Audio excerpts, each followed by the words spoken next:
Hi, everybody. This is Saad for the Sad Truth. I'm back in Montreal after a trip last week to Southern California. Stay tuned for a big announcement on the Rubin Report. I think the relevant clip should be up later today, so be on the lookout for that. Today, I wanted to spend a few minutes talking about two pervasive confusions when it comes to freedom of speech. It's quite disheartening that this is something that needs to be explained, but it is the errors in thinking are sufficiently pervasive that it might be worthwhile to remind people about these two central tenets of freedom of speech.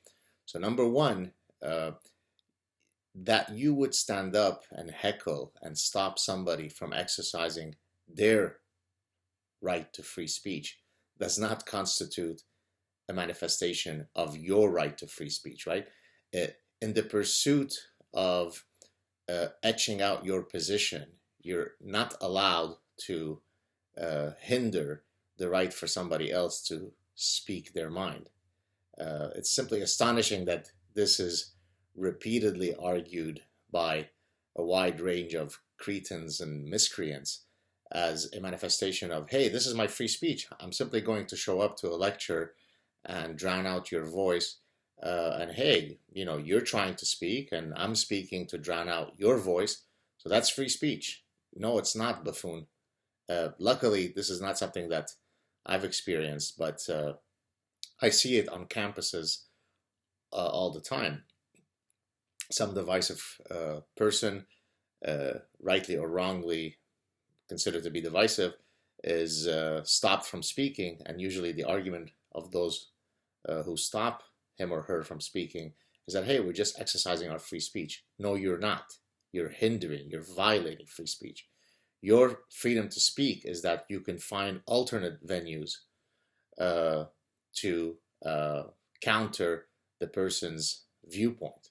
And incidentally, freedom of speech is something that is granted or not by the government. It's not by individuals or private organizations and so on. So that's another error in understanding freedom of speech.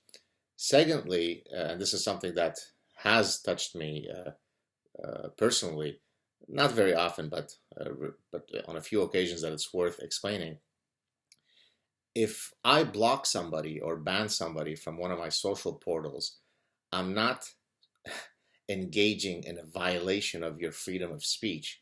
I'm not being a, quote, hypocrite because I stop you from following me to each of my social portals, hurling insults at me.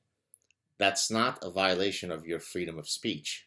That's my right to not engage you. It's my right to avoid wanting to be the target of your, at the very least, profound stupidity, if not your arrogant profound stupidity, if not your insulting and arrogant stupidity.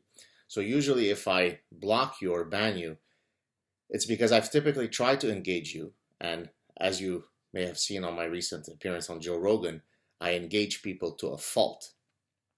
Most people in my position never or almost never engage anybody. I go out of my way to engage people, but sometimes there are people who are very hostile, very disrespectful, arrogant, and so I decide I've had enough of these people. I block them. Blocking them does not imply that I am violating your rights. I mean, it is breathtakingly idiotic to hold such a position. It is grotesque that somebody could live in a free society and yet not know the most basic tenets of freedom of speech, right? I can't show up to your house, hide in your shower, and when you walk into your shower, start hurling insults at you.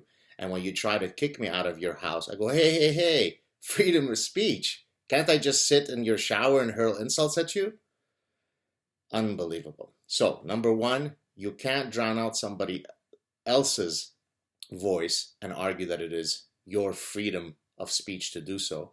And secondly, people have a right to not engage you precisely by walking away, precisely by banning you, precisely by blocking you. And that does not imply that your freedom of speech has been violated. It implies that you're an obnoxious buffoon and people have a right to avoid engaging you. There you have it, people. Lessons on freedom of speech. Please subscribe if you haven't done so. Tell your friends about it. Let's spread some good ideas. Let's destroy bad ones. Cheers.